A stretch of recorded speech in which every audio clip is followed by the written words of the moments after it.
Bueno, vamos a empezar esta mesa que, como les decía, trata el tema de la violencia contra jóvenes. Vamos a dar, primero está el colectivo Nos Hacen Falta, después van a presentar el caso la Coordinación de Familiares de Estudiantes Víctimas de Violencia de la UNAM y después el colectivo AEUS. Primero le vamos a dar la palabra a Mónica Acevedo del colectivo Nos Hacen Falta. Sí, muchas gracias. Muy buenos días a todas y a todos.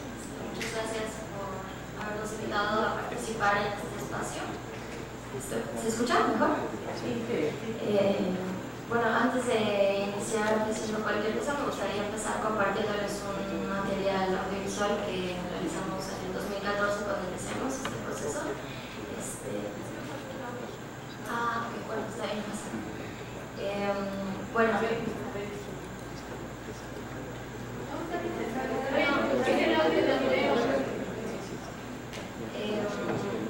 Bueno, nosotros conformamos este colectivo universitario desde la UNAM, entre estudiantes, profesores, profesoras, trabajadores,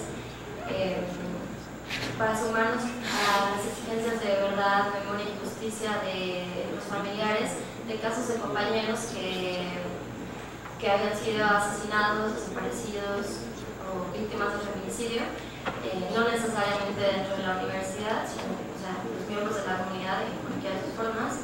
Entonces, así es como decidimos iniciar este proceso. Iniciamos tan solo con 4 historias y bueno, poco a poco, conforme hemos ido avanzando, desafortunadamente nos hemos ido encontrando con muchos más casos.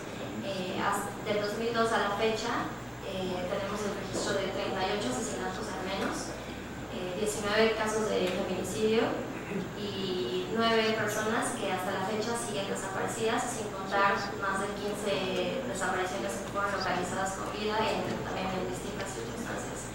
Y bueno, justo como lo decían como en las meses anteriores, los casos responden a un proceso de guerra.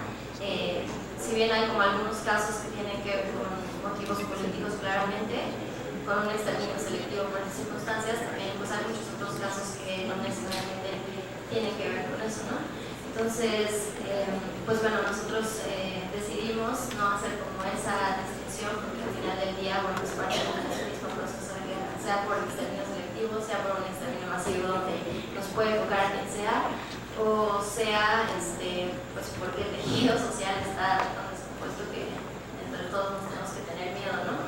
Entonces, así es como iniciamos. Frente a ese contexto pensamos que la UNAM, como universidad pública, desde todos los espacios que se construyen también en su nombre, tiene la responsabilidad de cooperar en la búsqueda de verdad y justicia por todas las víctimas a nivel nacional y principalmente por los miembros de su comunidad, cooperando poniendo como al servicio de todos los familiares los recursos con los que cuenta en términos económicos, en términos académicos, moralmente, y también posicionándose contundentemente respecto a el cese de este proceso bélico, ¿no?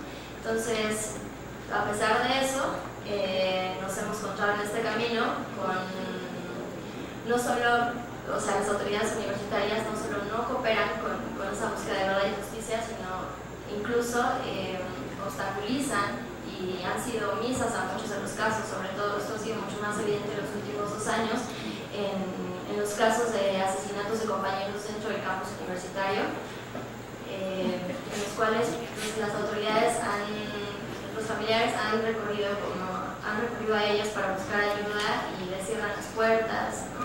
Intentan desincentivar el proceso de búsqueda de cada uno de ellos, no ponen a su disposición material que podría ser como súper clave en las investigaciones, como cámaras de vigilancia, bitácoras, registros.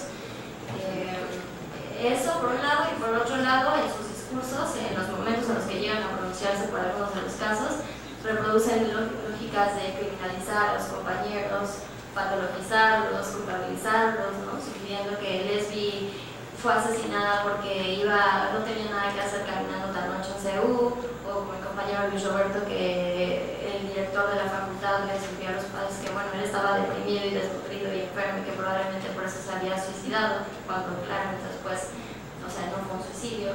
O en el caso de Víctor Orihuela, donde también sugirieron que estaba bajo los efectos del alcohol y las drogas y que por eso se habría caído accidentalmente, ¿no? En fin, una serie de situaciones que justo, o sea, lejos de cooperar, bueno, obstaculizan y han sido omisos claramente. Entonces, bueno, frente a estas circunstancias no podemos seguir permitiendo que la universidad sea parte de reproducir la impunidad a estos niveles. No podemos permitir también nosotros como comunidad que nos sigan matando a nuestros compañeros a un lado y aceptar que pasen años y que no sepamos la verdad. Eso sí, es realmente absurdo. Entonces, pues no, nosotros no tenemos la culpa de que nos maten y de que nos desaparezcan bajo ninguna circunstancia.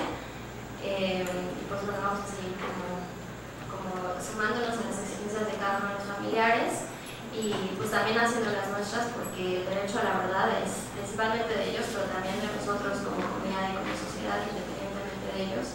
Y pues sí, la justicia es para que ya no siga sucediendo, ¿no? Entonces, bueno, creo que ahora sí les puedo compartir el video.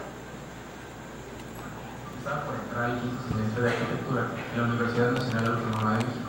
Yo era un estudiante dedicado, tenía un promedio de 9.5. La banda que más me gustaba se llama Sublime. Disfrutaba mucho patinar, nadar y estar en el mar. En vacaciones solía regresar para estar con mi mamá y la familia en Cancún y poder disfrutar de la playa. Todo acabó el 7 de agosto del 2010, cuando en mi departamento del Distrito Federal fui brutalmente asesinado por 2 desconocidos. Las autoridades del DF cuentan con huellas digitales y rastros de ADN de los responsables, pero no han hecho nada para identificarlos y capturarlos. Como yo, Joaquín, miles y miles de otros jóvenes en el país han sido asesinados o desaparecidos en estos últimos años. Súmate a la lucha de mi madre Tere y de muchísimas otras miles de madres en todo el país para lograr justicia y verdad.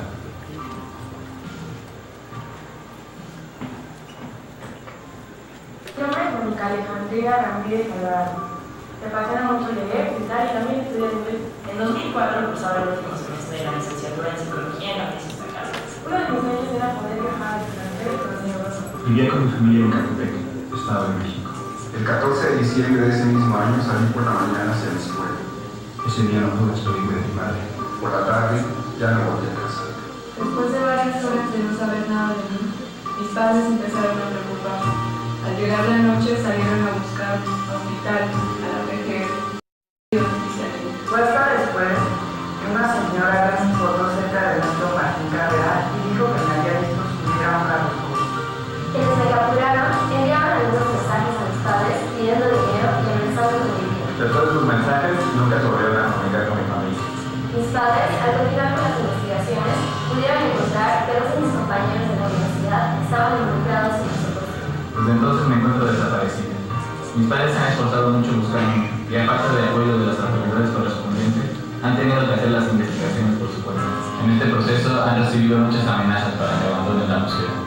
Como yo, miles de jóvenes se encuentran desaparecidos y miles de padres no dejan de buscarlos. Súmate a las exigencias de verdad y justicia para poder esclarecer nuestros casos.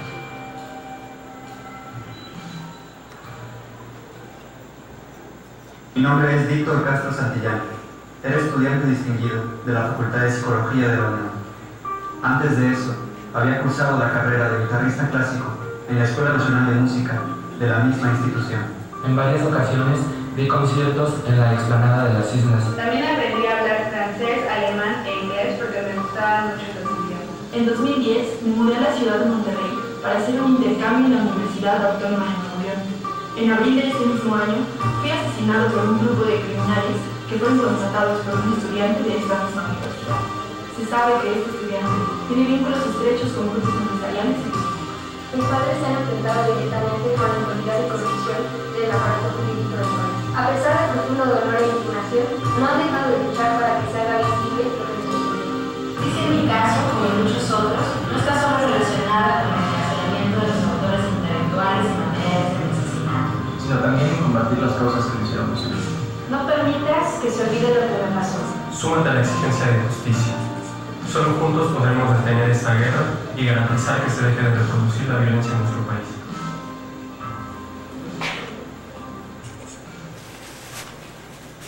Mi nombre es Jesús Israel Moreno Pérez y tengo 24 años. Me gusta viajar y leer. Mi género de literatura preferido es el beat, en particular los escritos de Jack Kerouac. Hasta el 2011 estudiaba en la licenciatura de Geografía de la Facultad de Filosofía y Letras de la UNAM. Con ganas de seguir aprendiendo y conocer este hermoso país, el 4 de julio de 2011 salí rumbo a Oaxaca. 4 días después, el 8 de julio, llegué a Chicago. Desde entonces mi familia no ha sabido nada de mí. Me encuentro desaparecido. El 22 de diciembre de 2011, a más de 5 meses de mi desaparición. Las autoridades de Oaxaca les informaron a mis padres que sus investigaciones indicaban que me habían asaltado y asesinado en una panga de madera. Pero nunca les han mostrado a mis padres el que supuestamente es mi cuerpo. Peor aún, diferentes testigos que observaron el cuerpo coinciden en que los rasgos son completamente diferentes a los míos.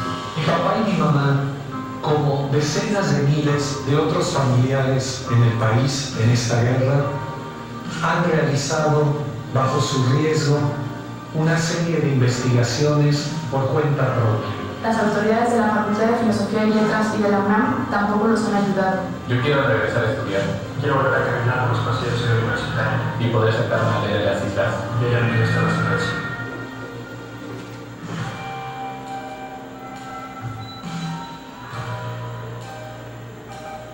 La UNAM, nuestra universidad, no está exenta del intenso clima de violencia que se vive actualmente en nuestro país. Nosotros, los jóvenes, somos el sector más afectado en esta guerra. Más del 90% de las víctimas tienen entre 15 y 29 años. Desde la comunidad universitaria, demandamos a las autoridades de la UNAM Que se posicione públicamente frente a los casos de nuestros compañeros colombianos. Exigimos a los funcionarios universitarios que acompañen a los familiares de las víctimas en el proceso de búsqueda y promuevan el acceso a la verdad y la justicia. Invitamos a cada miembro de la universidad, alumnos, Exalumnos, académicos, trabajadores, investigadores, A que utilicen todas las herramientas con las que cuenta esta máxima casa de estudios para ponernos a disposición de aquellas personas que más han sido afectadas por esta guerra. En la UNAM no estamos todos. tenemos compañeros que nos hacen falta.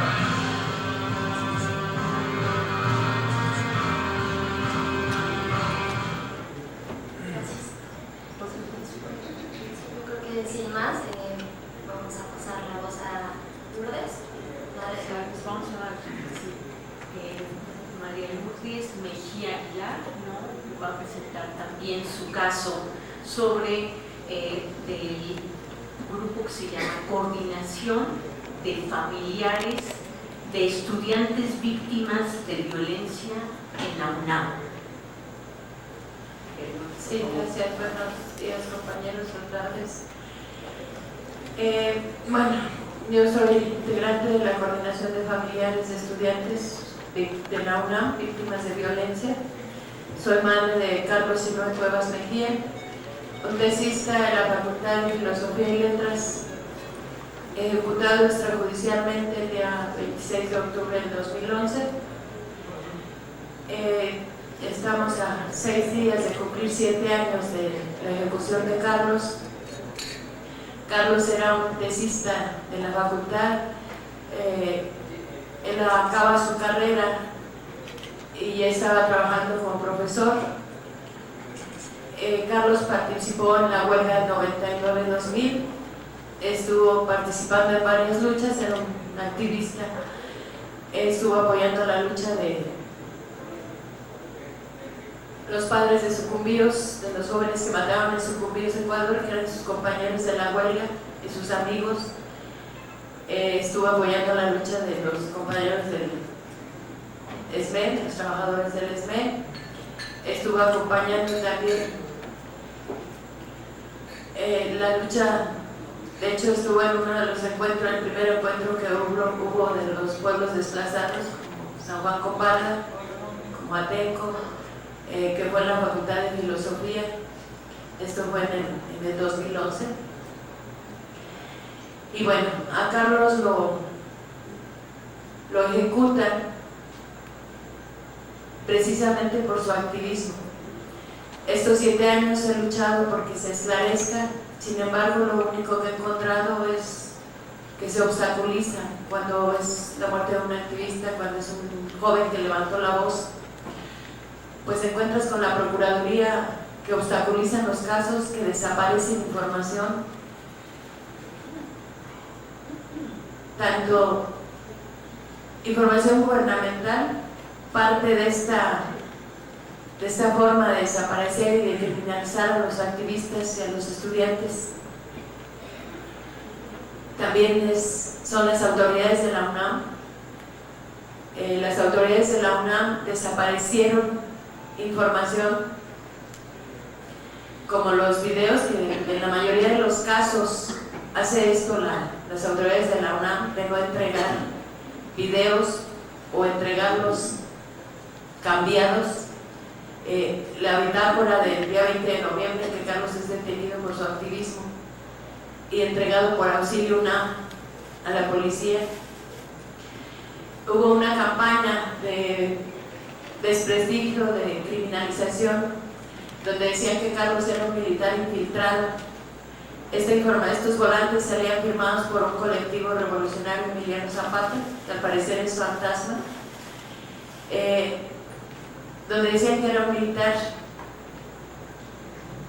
Y las autoridades de la UNAM y la Procuraduría del Distrito Federal y la Comisión de Derechos Humanos, a 7 años, lo más que he logrado es que se hiciera una recomendación, y no de gratis ni de buena gente, sino estar movilizando, estar exigiendo que se hiciera,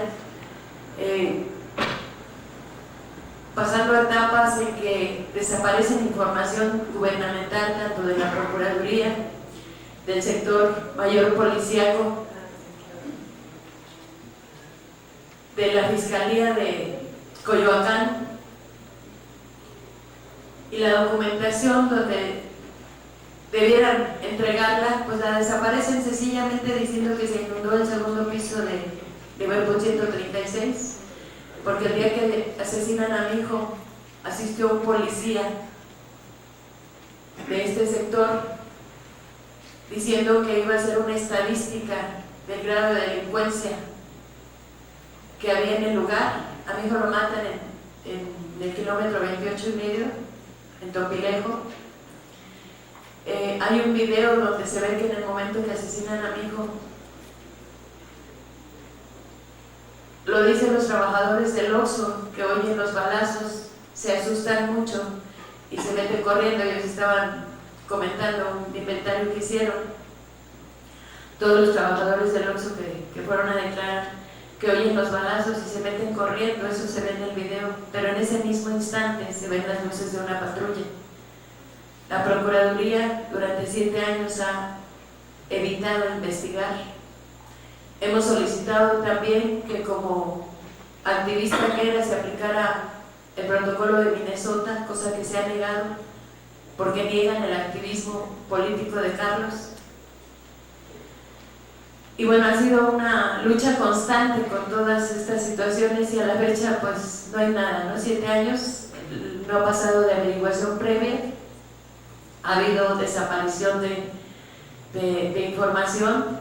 Hay un informe de Policía de Investigación donde entrega una USB que le entrega el apoderado del Oxxo,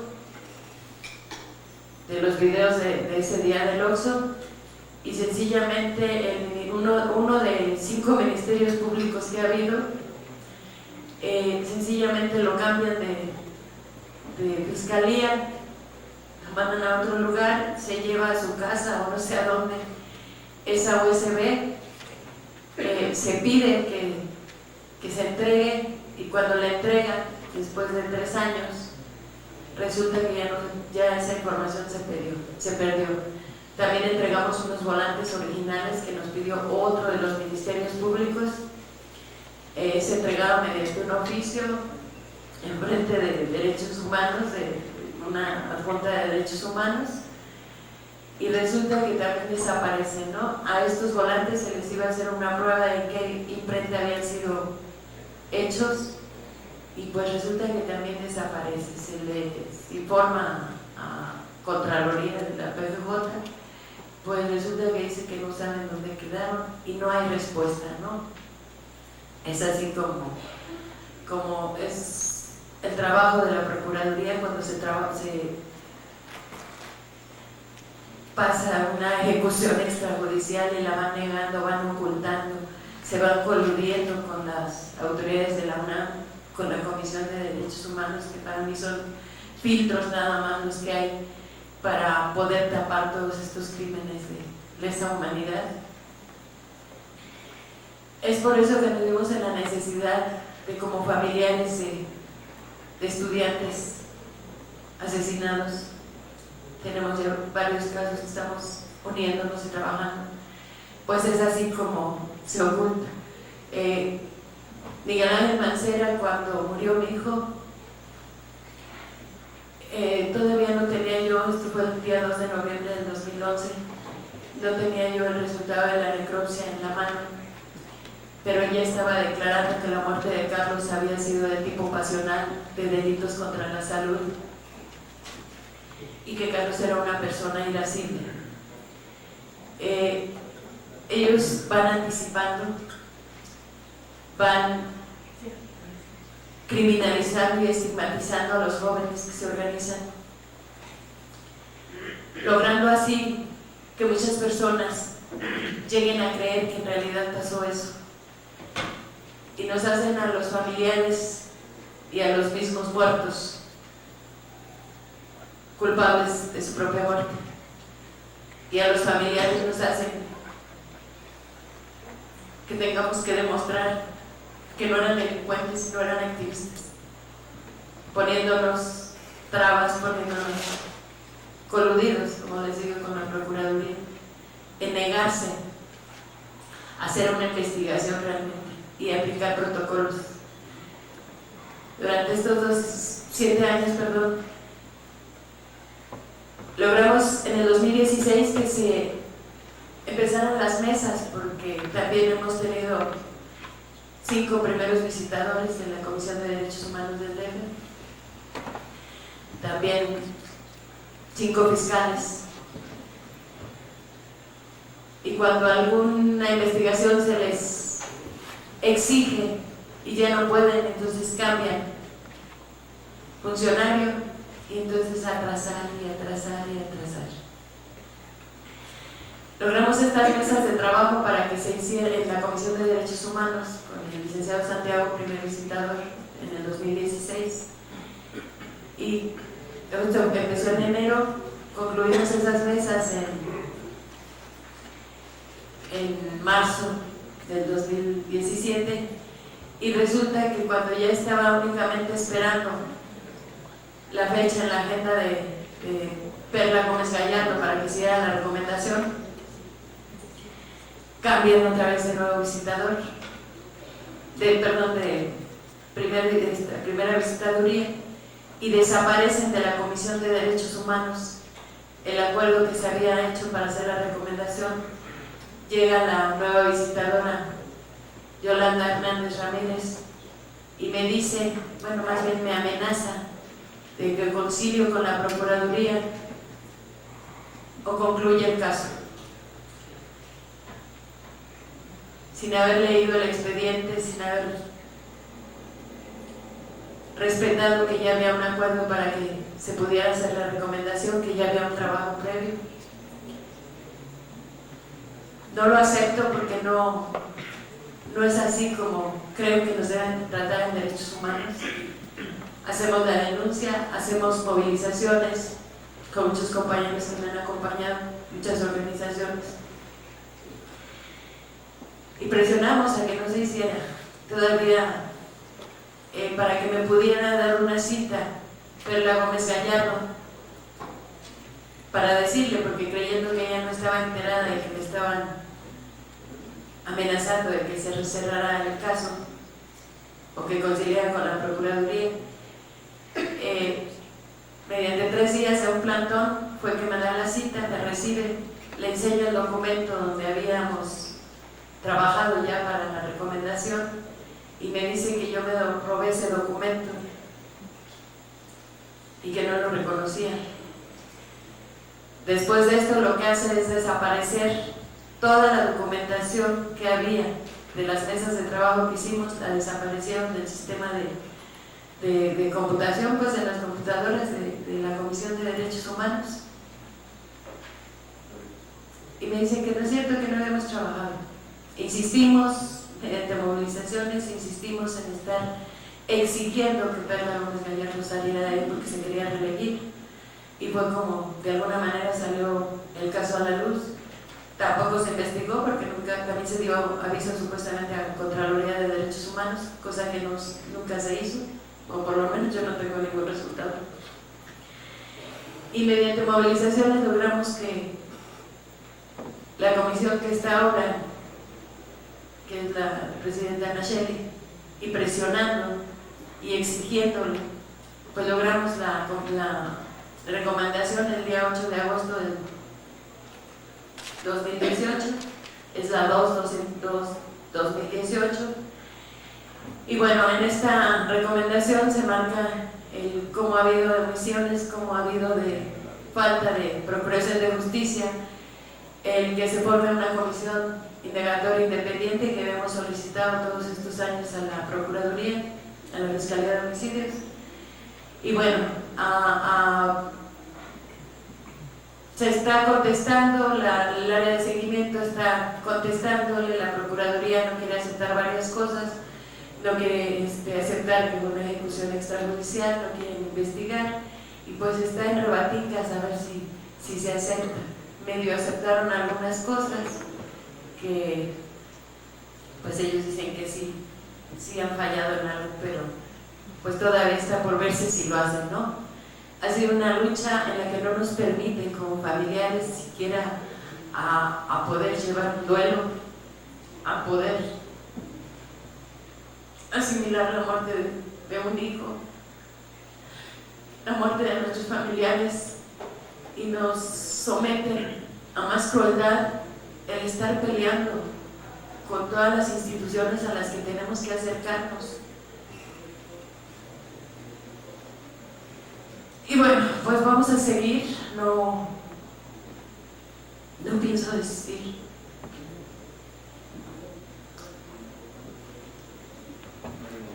Amo a mi hijo y le juré no abandonar y no quedarme callada. Él era un activista y creo que tenemos que seguir con el trabajo que él hacía.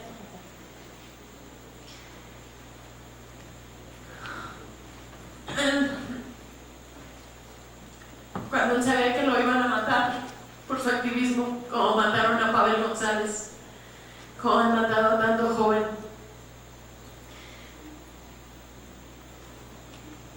Y como siguen agrediendo a muchos jóvenes, a muchas chicas, como a la chica de Naucalpan, como a la chica que violaron hace unos días en Contaduría, como todos los casos que tenemos, que hemos recibido el acompañamiento de Nos Hacen Falta, de cómo han documentado más de 90 muertos de 2 periodos únicamente de Graue, de Narro a Graue, y que todas estas formas de la UNAM, cuando se les llegue a exigir que hagan un pronunciamiento, lo hacen a medias. Gracias.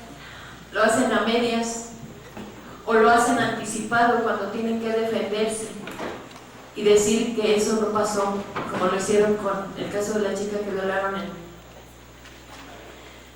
en Contaduría.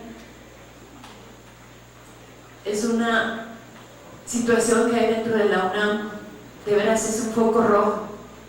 En todas las marchas que vamos nos ponen policías que nos van siguiendo desde donde sale la marcha hasta que llega, cuando son a rectoría, cuando son fuera, la que hubo de antropología para acá, para el Zócalo. Nos venían siguiendo esos mismos policías que nos toman fotos dentro de Ciudad Universitaria. Son muchos.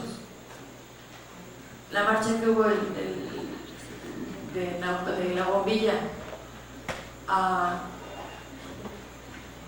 rectoría y después a contaduría, ahí van esos policías, yo los tengo identificado a varios. Así a Carlos lo seguían dos que dice la UNAM que eran estudiantes, los dos son nietos de militares y la Procuraduría no quiere investigar más allá, justifican todo. Sabemos que dentro de Ciudad Universitaria está el Ejército, está Marina, está la PPP, está el CICE. Nosotros como familiares nos tenemos que dedicar a investigar.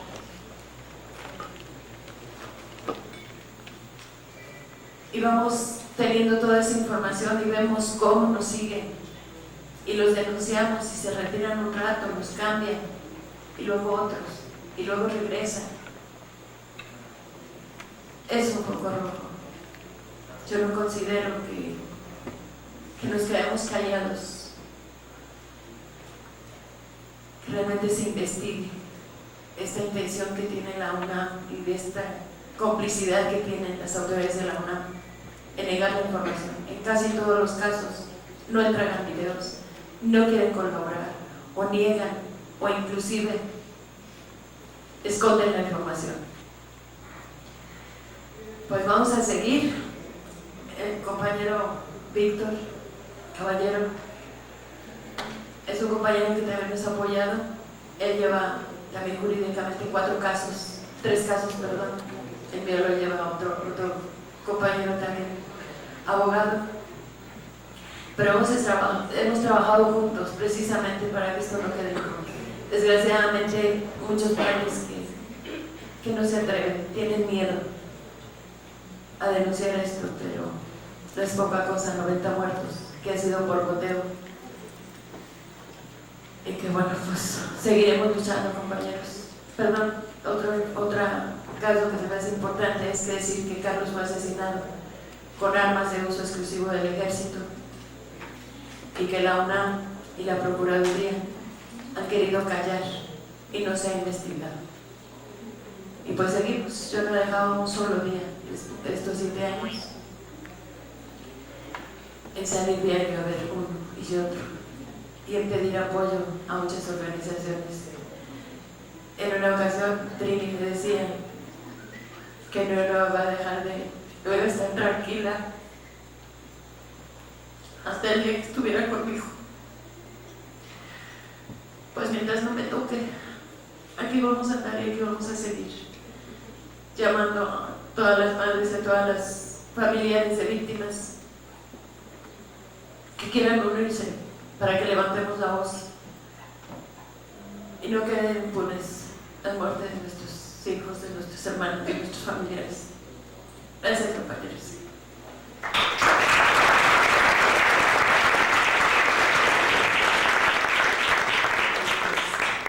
Bueno, Lo que pasó aquí, le vamos a dar la palabra a Víctor Caballero del colectivo. muchas gracias.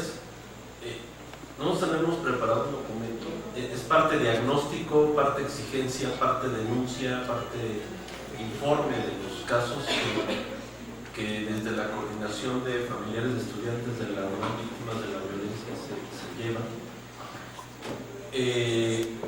En donde, bueno, vamos a hablar precisamente del eje a que nos convoca el día de hoy este espacio, y es precisamente la impunidad que ha prevalecido en este país a partir de estos esquemas de imposición de la estructura neoliberal ya en su fase más salvaje y más brutal, que fue en el sexenio de Vicente Fox, Felipe Calderón, evidentemente en el de Enrique Peña Nieto, que continuará en el de Andrés Manuel López Obrador. Voy a dar lectura al documento. Ciudad de México, a 20 de octubre del 2018, primeras jornadas contra el genocidio y la impunidad. Por este conducto, la Coordinación de Familiares de Estudiantes de la UNAM Víctimas de la Violencia y Colectivo AEMUS Promoción y Defensa de Derechos Humanos expresamos lo siguiente. 1. que considerando los más de 90 casos de feminicidio, homicidio, ejecuciones extrajudiciales, desapariciones y desapariciones forzadas de integrantes de la comunidad universitaria de la UNAM, especialmente estudiantes, hemos ponderado la necesidad de llevar una lucha organizada, firme y decidida de los familiares de las víctimas en la exigencia de verdad y de justicia, que más que implicar la conjunción de nuestros dolores, también compartimos nuestra rabia frente a la negligencia y complicidad en muchos casos de las autoridades civiles y universitarias en el trato que le dan a los mismos. Así, los familiares de los casos de la ejecución extrajudicial en 2011 de Carlos Sinue Cuevas Mejía, activista y tesista de la Facultad de Filosofía y Letras de la UNAM, de Verónica Guadalupe Benítez Vega, estudiante de la FES Cuautitlán UNAM, víctima de feminicidio en 2017, del homicidio en 2017 de Luis Roberto Malagón de Gaona, estudiante de la Facultad de Derecho, y de Mariela Vanessa Díaz Valverde, estudiante de la Facultad de Filosofía y Letras de la UNAM, desaparecida desde el 27 de abril de 2018, hemos decidido coordinarnos de manera organizada para juntos visibilizar en diferentes espacios los casos y ante las autoridades exigir la resolución de los mismos, con el fin de que se cumplan con los protocolos de investigación adecuados y se respeten íntegramente los derechos humanos de las víctimas y sus familias, que se garantice la no repetición y que se brinde la debida reparación de los daños que se han ocasionado derivado de los crímenes cometidos en contra de nuestros familiares. 2. En el contexto de la lucha estudiantil que se ha venido dando a partir del ataque de grupos horribles en la Torre de Rectoría el pasado 3 de septiembre, hechos en los que integrantes de esta coordinación estuvimos presentes, manifestamos nuestro agradecimiento a las asambleas interuniversitaria e interunam por abrirnos en todo momento sus espacios, no solo para dar nuestros testimonios, sino también por hacernos partícipes de las asambleas y de sus planes de acción y por considerar nuestras exigencias en el punto número 9 del pliego petitorio de la Asamblea Interuniversitaria. En este sentido, extendemos nuestra más firme exigencia a las autoridades universitarias, educativas, legislativas, judiciales, de la Administración Pública y de Procuración de Justicia, el cumplimiento de todos y cada uno de los puntos del pliego petitorio de la Asamblea Interuniversitaria. En este punto exigimos a todas las autoridades de la UNAM el cese inmediato de la planeación y ejecución de todo acto de intimidación, hostigamiento, represión y agresiones en contra de la comunidad estudiantil en general y del movimiento estudiantil organizado en particular, así como de manera inmediata eliminen todos y cada uno de los grupos horribles con los que se articulan, en todos y cada uno, en todo espacio, llámese deportivo, escolar o político. Así también condenamos enérgicamente todos y cada uno de los actos de intimidación, hostigamiento, represión y agresiones en contra de la comunidad estudiantil en general y del movimiento estudiantil organizado en particular, siendo los más recientes el ataque sufrido por un estudiante menor de edad del CCH en Naucalpan, que además era vocera a la Asamblea Interuniversitaria, la agresión del pasado 10 de octubre perpetrada en contra de la comunidad estudiantil organizada del plantel del CCH en Naucalpan, dirigida y ejecutada por autoridades, trabajadores y por grupos de estudiantes llamados enlaces, que son controlados por los directivos del plantel, siendo que entre los agresores se identificó a la licenciada Diana Lucía Contreras Domínguez, de la Unidad Jurídica, a la maestra Rebeca Rosado Rostro, del Programa de Becas Institucionales, y al maestro Quechaba Rolando Quintanar Cano, director del plantel. Reiteramos todas las autoridades del CCH en Naucalpan, y también se identificó entre los agresores al consejero estudiantil Arturo López Robles. El otro caso más reciente también de intimidación es la distribución de volantes en la FES Acatlán, en los que una supuesta federación de estudiantes señala falsamente a estudiantes de ese plantel como agentes de la Secretaría de Gobernación y los vincula falsamente con el crimen organizado. Se infiere que este volanteo fue ejecutado por las organizaciones porriles denominadas Federación de Estudiantes de Derecho y Federación de Estudiantes de Naucalpan. Cabe destacar que en este caso son compañeros del movimiento estudiantil organizado en la FES Acatlán, que hay que decirlo, ya lo comentó Lourdes, así empezó el hostigamiento hacia Carlos Sinue, acusándolo falsamente de ser un militar infiltrado, y bueno, a la postre fue ejecutado extrajudicialmente. Entonces, por eso nos preocupa en particular también este caso.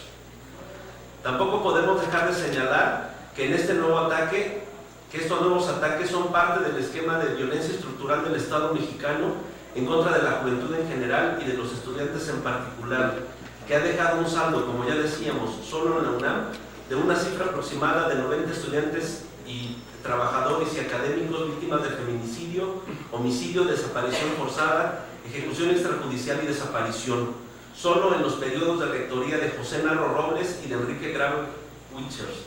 Creemos que este esquema está relacionado con la imposición del miedo como medio de control social por parte de Felipe Calderón y su guerra contra el narco, la exacerbación de la corrupción, el crimen y la represión contra los movimientos sociales y la violación sistemática de los derechos humanos, auspiciados y promovidos por Enrique Peña Nieto, y por la farsa electoral, la transición pactada, el esquema mesiánico político y su respectivo fanatismo que llevarán a Andrés Manuel López Obrador a arribar a la presidencia de la República el próximo 1 de diciembre.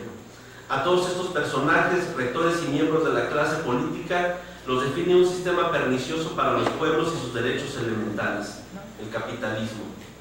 3. Consideramos lamentable que el presidente electo no haya hecho ningún pronunciamiento puntual y claro condenando las agresiones que han sufrido las comunidades estudiantiles en general, y sí, en cambio, se reunió con el rector de la UNAM solo para respaldarlo políticamente.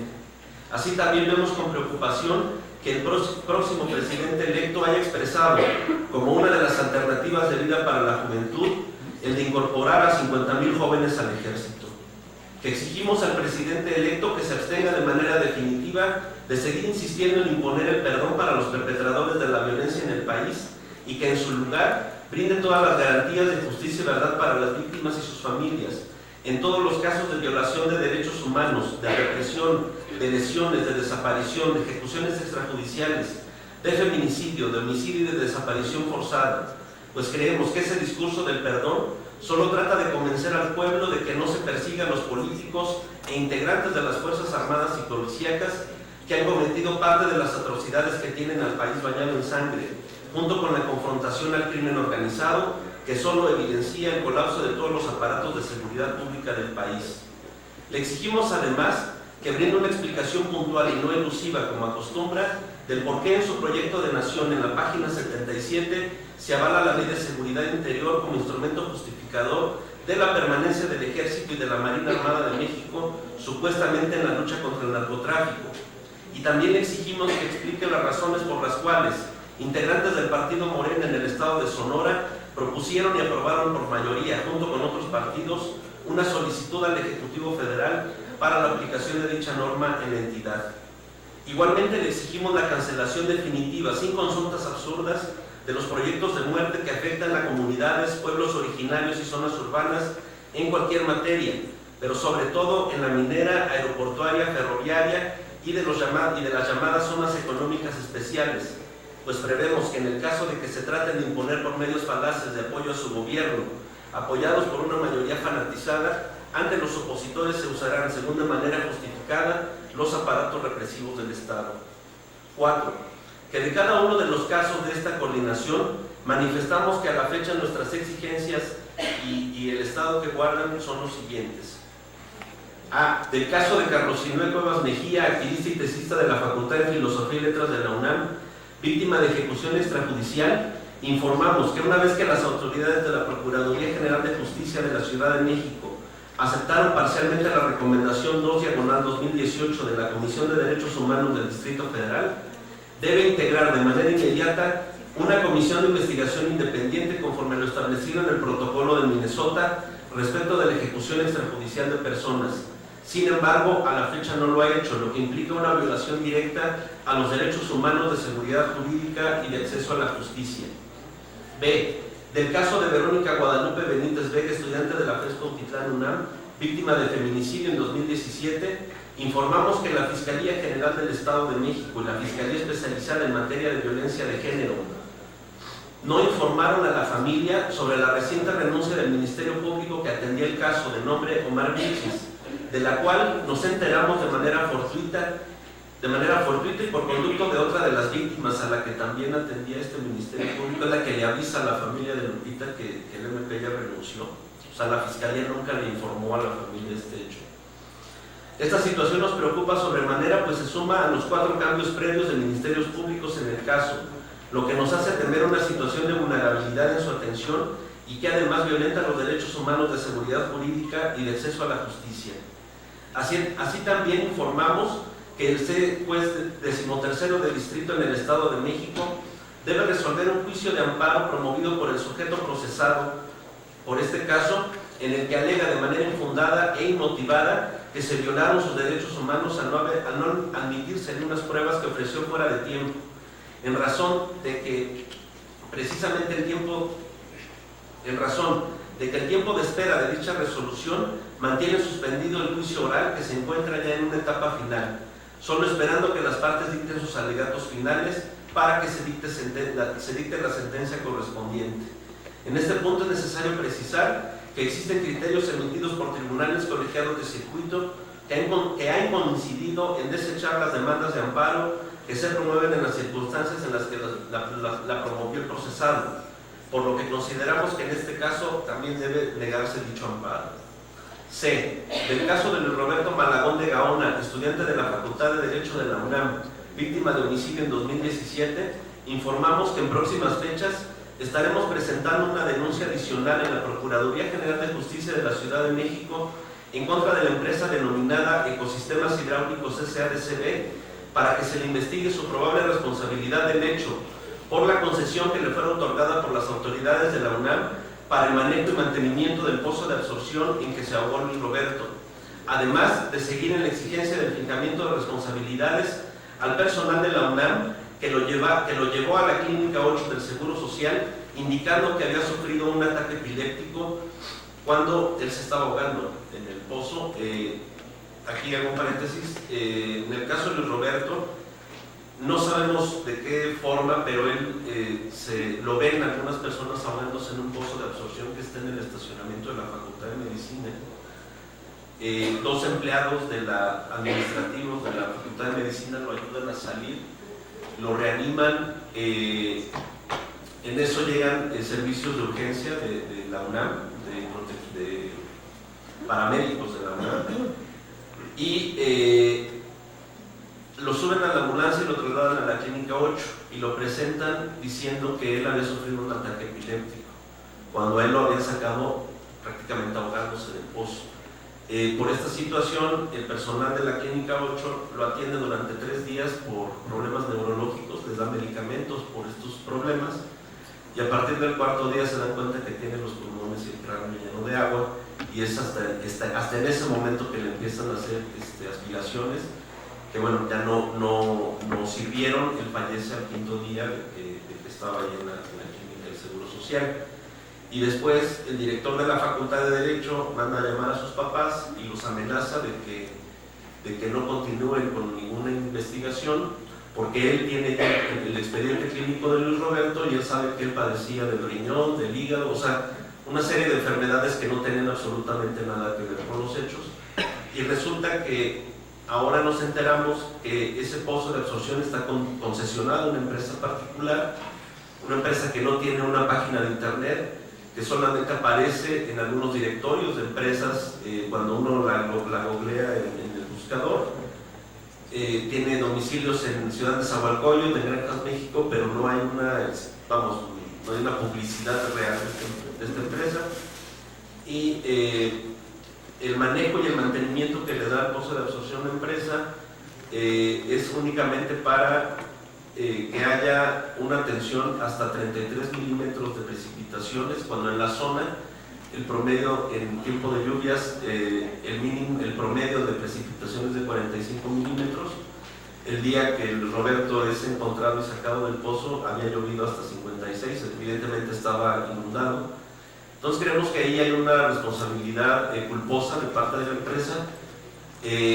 Estas instalaciones estaban a cielo abierto, no había ninguna advertencia de peligro de nada más había unos letreros de 20 por 40 que decían pozo de absorción.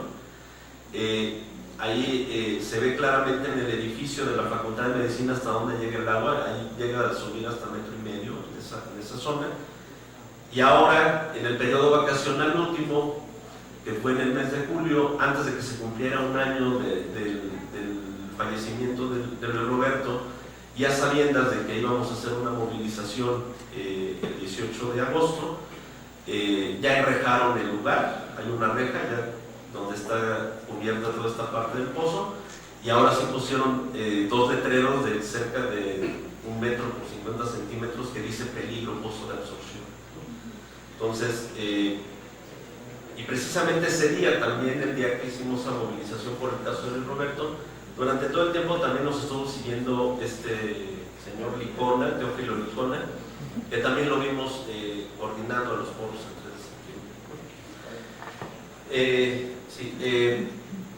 Donde quedé, así también informamos que el pasado 18 de octubre del 2018 la Procuraduría General de Justicia le notificó a la familia de Luis Roberto esta semana un acuerdo de no ejercicio de la acción penal, considerando que su ahogamiento se debió a causas fortuitas. Sin embargo, en los próximos días estaremos interponiendo el recurso correspondiente ante el juez de control, impugnando dicha determinación en términos de lo que establece el Código Nacional de Procedimientos Penales.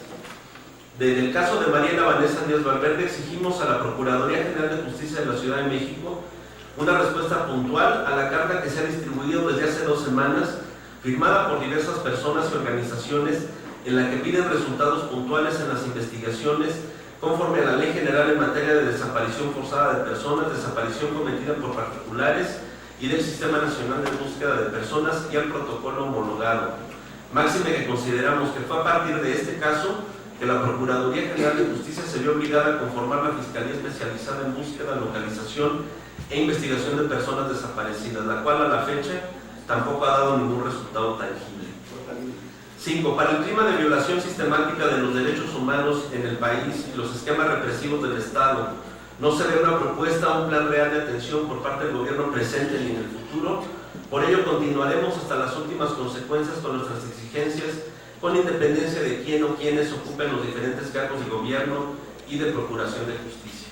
Coordinación de familiares de estudiantes de la UNAM víctimas de la violencia, colectivo AECUS, promoción y defensa de derechos humanos. Muchas gracias.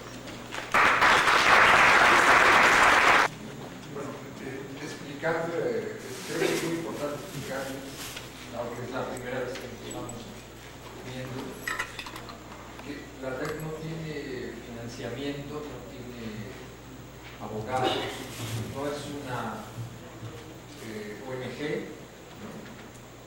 es más bien la convergencia de grupos como ustedes mismos y la propuesta política que se está haciendo a través de la red es que podamos aprender. Esto se explicó ayer pero no estuvieron, entonces hay que volver a explicar porque hoy hay un público diferente.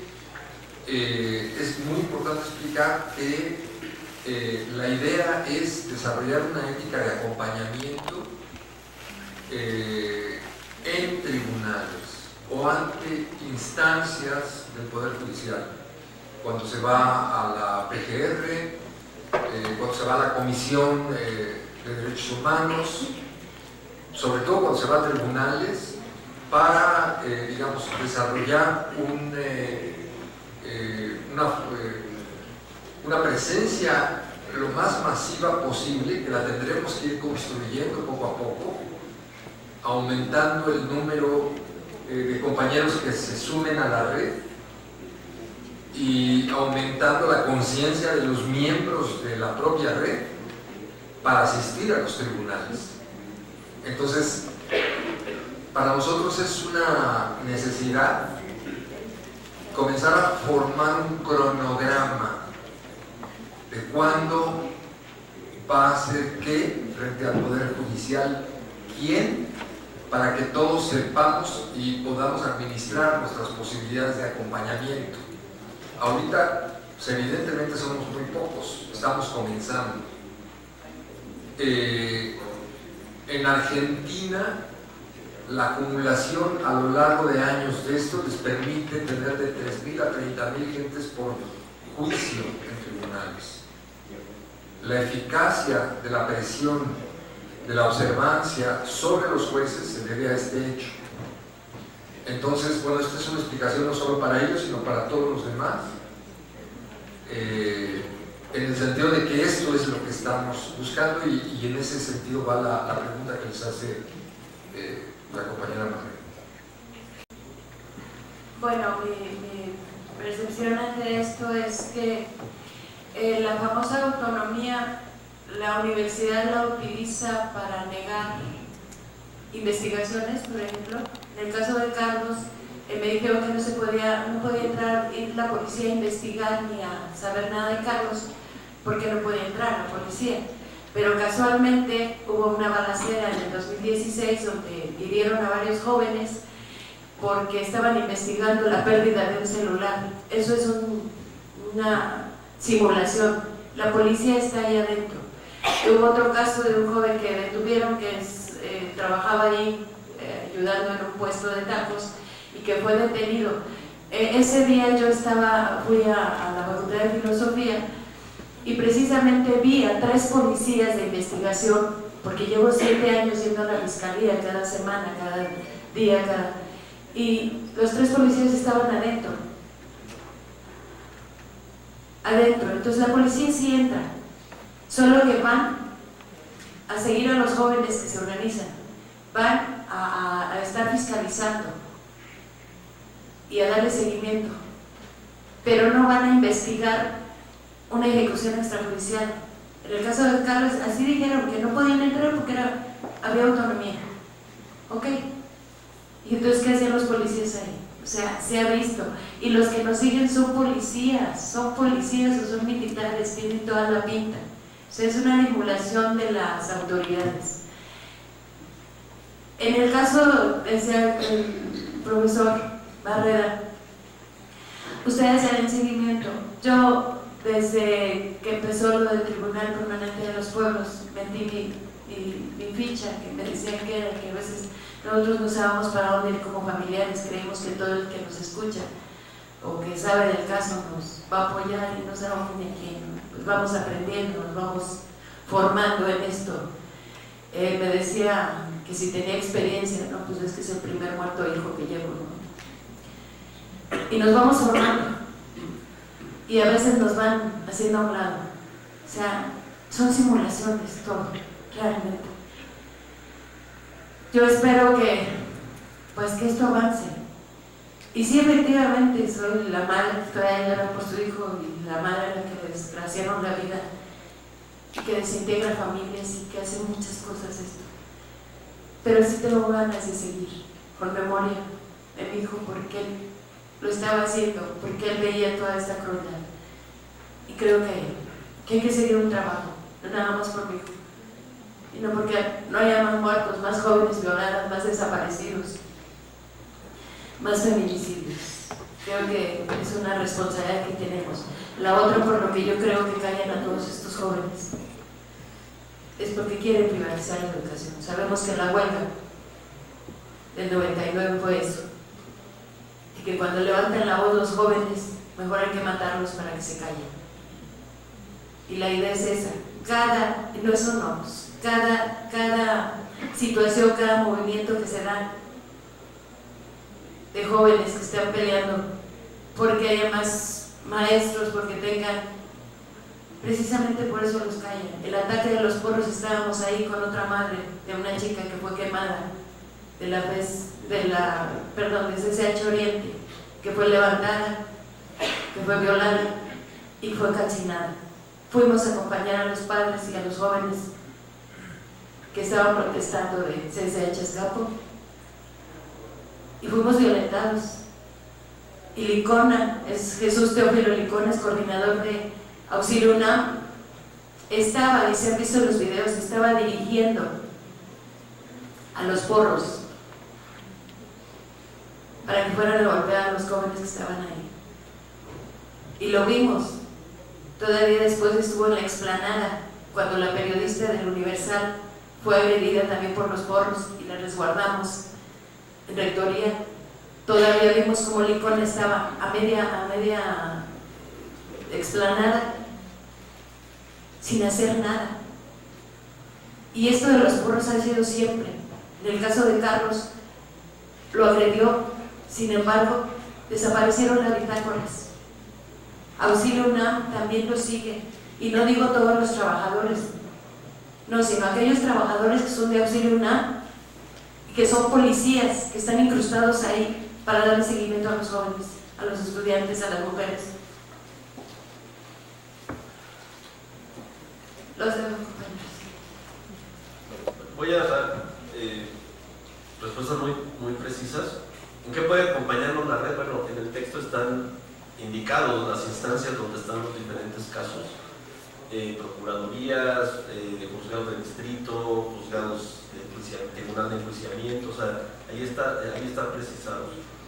Creemos que el acompañamiento es clave en todos estos casos, así lo hemos visto. En todos nos hemos hecho acompañar del movimiento estudiantil organizado, de otras organizaciones, también concurrimos en la coordinación anticapitalista y antipatriarcal con el Consejo Indígena de Gobierno. La única que estuvo en el proceso electoral pasado y que menciona estos casos fue Marichuy en Ciudad Universitaria el 28 de noviembre de 2017. Y vamos, esa es la parte política y la parte de la exigencia. Ahora estamos viendo un fenómeno con el nuevo Código Nacional de Procedimientos Penales, la figura de asesor jurídico. Las procuradurías la están tomando. El MP le dice a la víctima que nombre a su asesor jurídico para que le explique las cosas, y cuando es un asesor jurídico público le dice a la víctima que no le puede explicar por qué no es el Ministerio Público. Entonces es una situación ya que está tomando esa figura que en esencia es para beneficiar a la víctima. Ahora la están utilizando pues para confundirla más, porque si es un asesor jurídico público no le explica a la víctima cuáles son sus derechos y en qué consiste una cuestión de pruebas, nada de eso, ¿no? Entonces, de hecho nosotros estamos tomando la decisión de no nombrarlos como asesores jurídicos para no darle al Ministerio Público el pretexto de que todo el tiempo le esté diciendo a la víctima que nos pregunte a nosotros cómo debe de ir la carpeta de investigación. Más bien les estamos exigiendo que desahoguen las pruebas que están obligados a desahogar, ¿no? Lo que comentaba la compañera en cuanto a una denuncia general, ya existe, está en el punto 9, en estos casos está en el punto 9 del pliego petitorio de la Asamblea Universitaria, que en la primera congregó a más de 80 universidades de todo el país, no nada más de la ciudad. Entonces esa fuerza política del movimiento estudiantil no debe desdeñarse y debe de dársele fuerza, porque ya existe, ¿no? El otro problema que tenemos en todas las universidades y que a veces se van rebasando unos temas y otros por la misma dinámica de lo que va ocurriendo a diario, porque esto se va dando diario, es la violencia de género. Hay un punto del pliego petitorio de la Asamblea Universitaria que le da mucho espacio a la violencia de género, porque también es una situación atroz de hostigamiento. Tenemos información de que las unidades de género auspiciadas por las autoridades universitarias tienen la consigna de citar a las partes, juntarlas y que firmen una especie de pacto de no agresión, donde el agresor le pida perdón a la víctima y la víctima diga sí, está bien, y que no salga de la UNAM el tema, ¿no? Que no haya denuncias afuera, pues que todo se resuelva en casa, ¿no? ¿Por qué se da este esquema de impunidad? Coincido con Lourdes, hay un proyecto privatizador de la educación pública superior que va en relación al problema de la autonomía. Bueno, en realidad para mí la autonomía es un problema, es un derecho conquistado en 1929 por un movimiento estudiantil, tampoco fue una concesión ni de la revolución ni del gobierno. Entonces, esto desgraciadamente a veces se olvida. Y creo que está muy relacionado a esta situación del ocultamiento de las autoridades cuando ocurre algo en Ciudad Universitaria. La autonomía puede servir en los casos para precisamente evitar la injerencia del Estado en las autoridades, y también ahí va gran parte del pliego petitorio de la Asamblea Universitaria, que busca democratizar a las autoridades universitarias o la elección de autoridades universitarias, porque sí se goza de autonomía institucional, pero los órganos de gobierno son totalmente verticales y son además muy autoritarios. y las elecciones pues son una especie de lo que pasa afuera, una copia de lo que pasa afuera, pero también las malas prácticas de lo que ocurre con partidos y demás también se dan en las escuelas. Entonces, la Asamblea Interuniversitaria está buscando mecanismos para democratizar, para desaparecer instancias como la Junta de Gobierno de la UNAM, desaparecer instancias como el Tribunal de Asuntos Universitarios, que son instancias coactivas que inhiben la participación política y democrática de las comunidades. Entonces, respetando la autonomía, si ocurre algo dentro de Ciudad Universitaria, las autoridades deberían de proteger esas pruebas y así como tal entregarlas a las autoridades civiles. Desgraciadamente no ocurre, siempre lo ocultan. En el caso de Roberto Malagón hay una cámara a 3 metros del lugar donde ocurre el ahogamiento de él y los videos que la UNAM manda a la Procuraduría de ese caso es una cámara que está más o menos a 40 metros de la explanada de la Facultad de Medicina, donde no se ve nada. Entonces, ese tipo de cosas son las que estamos forzando y empujando para que no ocurran. Respetando los límites de la autonomía, la UNAM sí puede hacer mucho institucionalmente para que se resuelvan los casos, sin embargo no quieren hacerlo, esa es la realidad. Y eso es lo que denunciamos. Me gustaría agregar que justo es muy peligroso de pronto este discurso y que es lo que está sucediendo en la UNAM, ¿no? Como se han estado implementando un montón de medidas de seguridad desde un tipo de securitización que no es lo que estamos pidiendo. No estamos pidiendo ni más policías, ni más cámaras de vigilancia porque no nos las están dando, ni más cuatrimotos o que mejoren a los policías, al cuerpo de vigilancia UNAM. No es lo que se está pidiendo que las autoridades den las evidencias que ya tienen. Dejen de obstruir los procesos de investigación que las familias ya tienen, que acompañen a las familias proporcionando abogados, peritos, un montón de, médicos, en fin, un montón de profesionistas que hay en la universidad que pueden servir también para acompañar los distintos casos de las familias. Entonces, sí nos parece muy importante también eso, ¿no? Como deslegitimar completamente el modelo de seguridad que se está queriendo implementar a raíz justamente de todo el terror y todo el miedo sembrado con estos casos dentro de la ciudad universitaria. Sí, ya nada más rapidito, en el punto de cómo sí entra la delincuencia, bueno, esta es una cuestión, a lo mejor se presta mucho para la suspicacia, pero lo voy a expresar así. Creo que vale un análisis más profundo, pero después del caso de Lesbi, Graue emite un decálogo, según esto, para brindar seguridad al interior de la UNAM. Uno de los puntos de ese decálogo decía que ellos tenían identificados como los 3 puntos donde había más venta de droga en Ciudad Universitaria. Señala el anexo de la Facultad de Ingeniería, señala el frontón y señala la zona del Metro Universidad. Esos 3 puntos únicamente señalan ese decálogo. Nosotros nos preguntamos por qué no señaló las islas, que es el lugar donde más se vende droga de todo Ciudad Universitaria. Entonces, por eso digo, se puede prestar para las suspicacias, pero ahí queda la pregunta y la reflexión al aire, ¿no? ¿Quiénes son los que pueden eventualmente dejar entrar a la delincuencia en Ciudad Universitaria? Gracias. Muchas gracias.